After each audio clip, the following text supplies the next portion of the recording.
My mom went on a trip to Europe. There on that trip, she traveled with a friend who knew Richard, who was the business owner of La Piñata Mexicatessen, was interested in selling.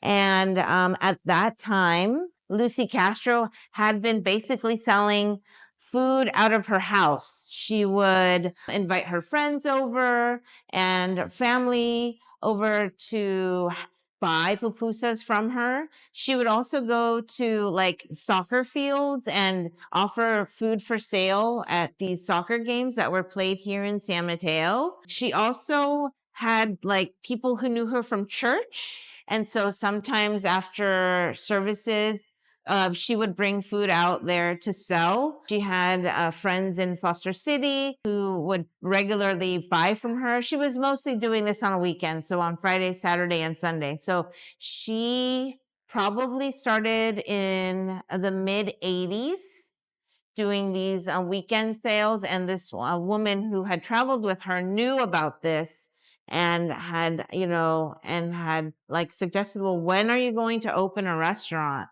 So those two things kind of came together probably in late 1991. And then by early that next year, she called up her comadre. So her comadre Rosa, and she said, well, do you want to go into business with me? And apparently the answer was yes. And at the time, both were cleaning houses and were partnered up. At that time, the business was more like a store slash taqueria, but there was one person that was making pupusas at that time as well. Then they started to kind of change the menu, but it was still a store slash restaurant. So, and there used to be a big like red shelf right here. There used to be shelves back there. I think that shelf back there, that's still remnants of the store. There used to be more shelving here. There used to be video arcade games here in the corner. And back then it was, because it was a store, I mean, some of it would be like these kind of bakery items that were here and things that would be bought off shelves. And then the food was also part of the sales, right? But yes, over time, she had a friend that came probably, I don't know, sometime probably in the early years that came out to visit, and he had worked in restaurants here in the United States and suggested, why don't you add plates of food, like dinner plates of the food that you know how to prepare? So that's really where like it started to change more into a restaurant, not just like kind of a burrito stop, right? We sold mostly just burritos, tacos, pupusas, and they did make tamales, but there was not much else. And then we removed this bakery shelf. We removed the shelves from the store and made it look more like a restaurant, right, like a sit-down restaurant.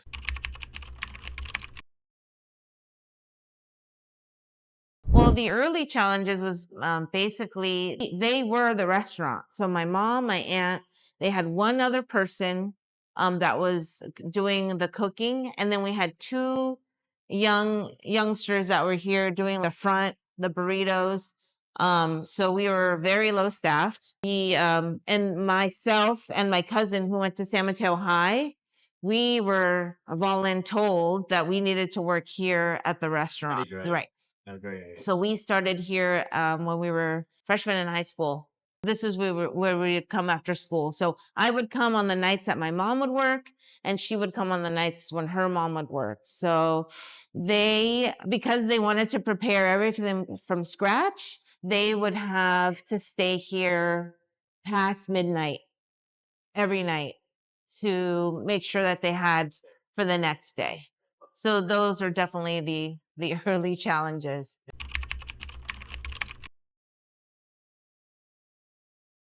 Probably a strong work ethic. We have watched our parents work physically hard, long hours, and I think that's, I guess, part of the deal, right, when you have your own business, that there are payoffs for that.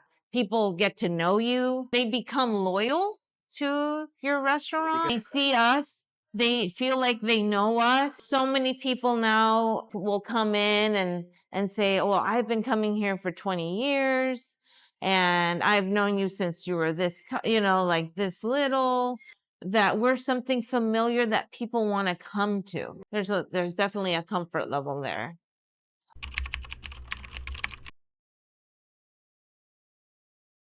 I think I mentioned there was a long time ago, we did do like a television commercial. Oh. I tried to look for it, but we couldn't find it. Okay. But gosh, that must have been really early on, maybe probably within the first 5 years. Okay. Yeah, I don't remember. I just know that it was ran over some kind of local channel. Okay. And I asked my mom specifically about that, and she said she felt like after that more people started coming in, not substantially Sure. more, but then Sure. that they were reaching Right. people that weren't necessarily here in San Mateo. Right. The best marketing has been word of mouth from either from locals here that tell people that they know, you have to come here. You have to try this food. You have to try this soup from here.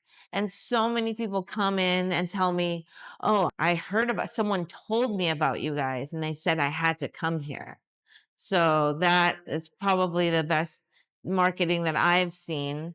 Now that social media, I think Google, in terms of like numbers, Google has been the one where I see the most reviews, good and bad. We don't communicate, like we don't have a back and forth with any of them.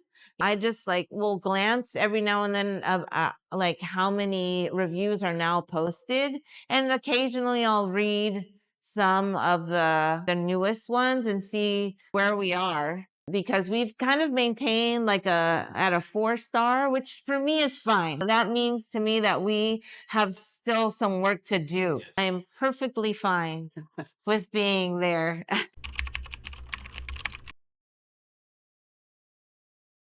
From that aspect, I'm really uncertain because I haven't taken a look at those numbers, because I just see that our family and our friends that know us are the ones that will kind of have an exchange with him on IG. Even I don't check our IG every day, and that's so. You're busy. I probably should, Yeah. because I think he puts a spot every day. Yes. Sometimes my workers will ask, "Well, did he post something about tortas today? Because we are selling a lot of those today." Or did he post about something specific? Because they're like, "Wait a minute, this is unusual. What did he post?" I don't know if one is going in hand with the other or it's just a coincidence. That is harder to tell. Yeah. Because I feel like most of our clientele, they're not in this media platform. Most of our clientele are either people that are here local that already know about us, and like our regulars. We have a pretty big group of regulars that come, if not once a week, pretty close to that. And then we have a very special group of regulars that pretty much visit us every day.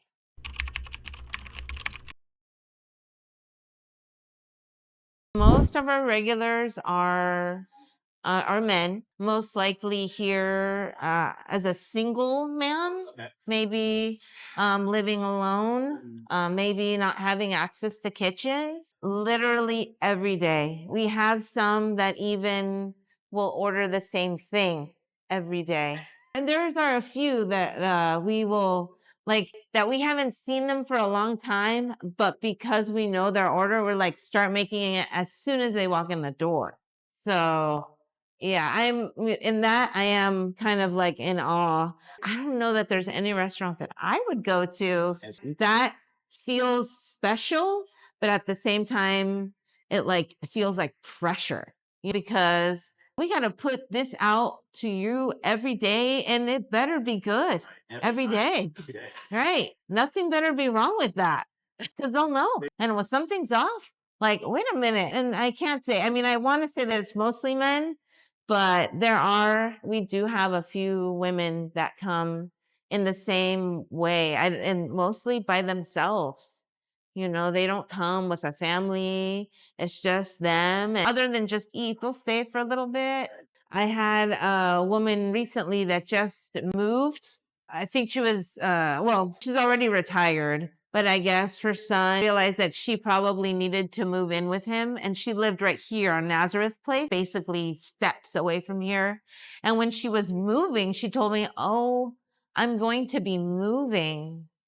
And like, I could see that she was letting me know because she knew that if we didn't see her, we were going to wonder what happened. And we've had people that or have moved to other states and they're letting me know ahead of time, "Hey, I'm going to, I'm going to move to Texas or I'm going to move to another city," and are like sad that they're leaving us.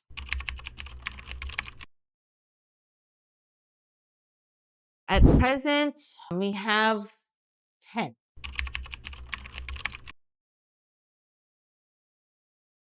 Maybe we don't work like a business model should. The people that we have here to some degree become an extension of our family. So my concern isn't just them as an employee and what needs to be done, but who you are as a person and what is going to make you feel comfortable. Making sure that the business is producing, but that also everyone is in a state of cooperation. It's got its ups and downs. Probably with that many people, and we basically have two separate stations. We have the front end and the back. And mainly the back is supporting the front, but it's the communication that's probably the biggest challenge between the back and the front. And I'm the middleman.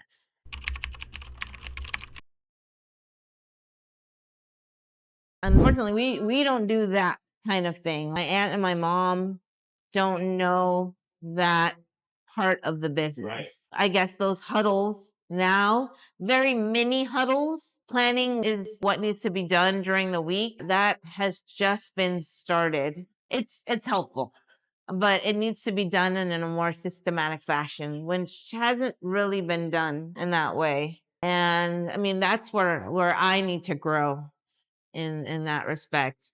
I mean, we do it sometimes it's just very old school, just written on a piece of paper and put somewhere where people can read it. Right. And that's how things have to be done because so many different people having to have the same information coming in different days, different shifts. And all of that communication is not being shared. I mean, just this week, I had put away, no one knew where it was, only I and one other person, but I didn't even think to have to share it with everyone. And then they sent my aunt into a huff because she was like sent to the store to buy this very essential item and come to find out, well, it was right there. So those things are still kind of falling through. And because, communication or things are just they're falling through. There weren't that many people here before. Right.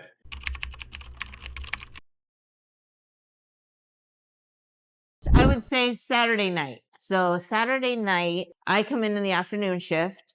So Saturday can vary. Sometimes in that afternoon shift, that 4 to 6 time frame can be a slow. We can get like ready to prep for the night. And so I usually take the cashier. I'm there and I have at least two other people helping me. So one person running orders and one person basically handling the dining room. I'm really just in one position and I help when I can. But now with all the like third party apps, like my job, not only like taking customer orders, running the orders to both the front and the back, answering the phone, taking the third party app orders sometimes, and also handing off those orders. And they're trying, like the kitchen is really good about doing that, especially on Saturday nights, because they know what's coming on Sunday. Sunday is more like a tidal wave. Even before we open officially at 10, we now have people like our savvier customers trickling in before 10, putting in their order, And knowing that, well, we can't really start it till 10, but they're like, well, but at least I'm already in line and I don't have to come back and face this line that may be out the door by 10 o'clock. That is a very typical Sunday. I come in the mornings on Sundays to help with the prep because I have my cousin who works and she's driving in from the East Bay. And when she comes in, she expects everything to be ready. She just wants to come in and go. Our fillings are things that everything that needs to be set out on the table. But like one thing that we always have lots of these for like the pupusas, that cabbage salad, just packing up that little bit of cabbage and having them in the pre-portioned sizes, that just saves us a lot of time. Because when that has gone empty and we have to fill it as we're going, oh my God. And that's with anything here because so much of our food is prepared by hand, that has to be chopped up by hand, that has to, that someone has to do it by hand. There's no machine that does it. As much as we've had people come in and say, hey, you can, automize this. And I'm like, I can't even begin to think how you could possibly make a pupusa with a machine as good as you make it with your hands. Right. And I mean, and this big window here, I think that is also like a big marketing tool. People can see that things are being cooked right there. They can watch the whole thing happen right before their eyes. Right. So I think that, it is a double-edged sword sometimes because people sometimes see things they really shouldn't. And they're like, you know what? We're always on, especially here on the front. That is also a constant message that needs to be communicated to them. Look, you don't even know. Like, people are watching you all the time.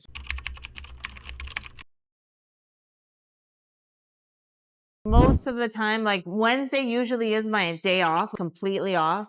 I try not to come here at all.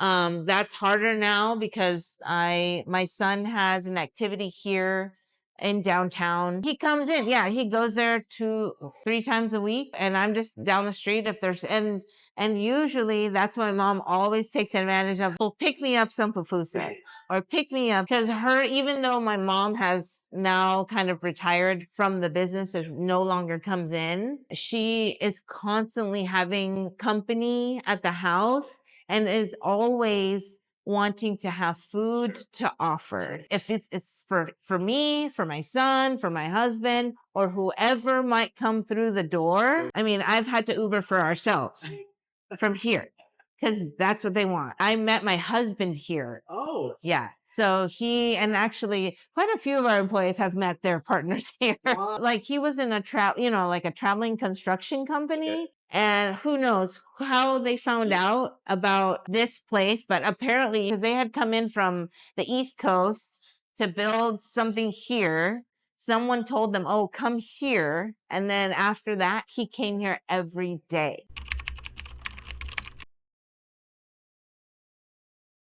Probably Google, because that's where I've seen the most growth in numbers. When I first looked at Google, it had probably under 100 reviews. I don't know where we are now, but I know we're way over 100. And I look at similar restaurants to us, the most similar in terms of like food that they offer, and see where their numbers are. And they're here locally, right? So and we're kind of on par. We're just like right in with each other. So I don't know if we all have the same customers. Yeah, that are just rotating around because we are keeping up with each other in terms of like how many people are reviewing us there. Because Yelp was always like, even though I feel like Yelp feels like it was around longer, for whatever reason, there's definitely more numbers there. They outnumbered Yelp reviews by far.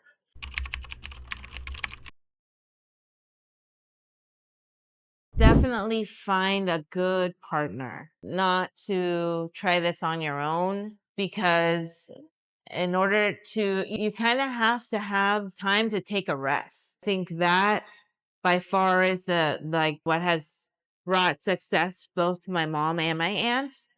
Because if they hadn't been doing this together, then I don't think we would be where we are now. And the next piece of advice would be to have a backup.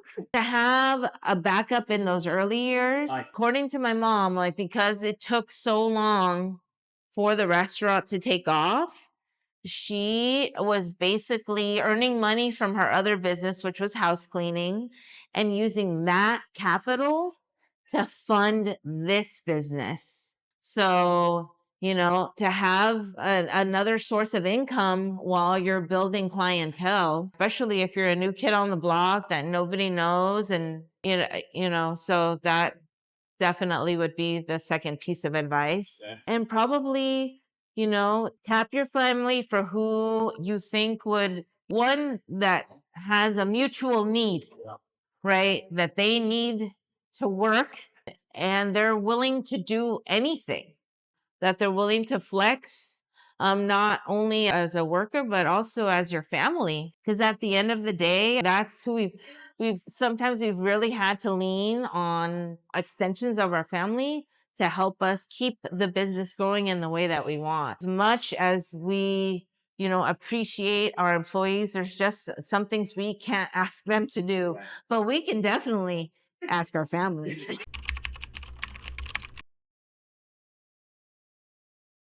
When we went into pandemic mode and we were kind of forced to, like, at that time we went down to 3 employees. I mean, it was a short period of time, but it felt really long. I started to do just numbers of like how many pupusas we would sell, so that we wouldn't make food that was going to go to waste. So just probably in just numbers of pupusas, probably on a slow day, we're probably selling 300, maybe just hovering around that, 300 pupusas. On Sunday, I think we probably easily sell probably over 800. On really good days when we have really big orders, we're probably hitting close to 1,000, because we're, for whatever reason, some other companies have like come to find us by accident or for whatever reason. And so we've had an order of like 400 pupusas that were required, like in a really short amount of time. They needed them by 10 o'clock, at 10 o'clock in the morning. Yeah. And so now I know how many we can make. If we're doing nonstop pupusas, we can make 400 by 10 o'clock, but that's our max. Keep the momentum going. I would like to grow a little bit more in terms of third-party apps. Yeah. Have more of that coming in, because I can see that even though these aren't people that are coming in to sit down, yeah, that they want to experience our food anyway. I mean, the quality of our food does kind of suffer in that takeout transition, sure, but I see that keeps growing. So for whatever reason, people want to try this food and not necessarily want to come here, but they want to try our food. So I want that to keep growing. I want hopefully to maybe add at least 1 or 2 more employees to deal with the flow of that. We have had other like third party companies that they're doing food like on a really huge level outside, like feeding offices or transporting big amounts of food that I guess maybe they prepared in-house before, but are now, they did away with their in-house for whatever reason, because maybe that wasn't economical, and now are looking for restaurants to do that, to supply it for them. And so we have someone that's trying to do that with us. And, they just mention all these other, like, that they're able to produce this much in sales for those groups. I don't know. I would like to explore that, if we can, but it might mean maybe having to grow just for them, employees supplying just those orders and those early morning hours when we're not open. So that, those 2 things would be, because we max out. Our dining room is small. There's just so many people that can fit in here and just so many people that can wait around for a table. We just don't have space, and we're not trying to put up a second floor. We opened one in Sacramento but it crashed and burned because my mom and my aunt couldn't be there. There's no way they could be in both places. I'm like, no, why did you do that?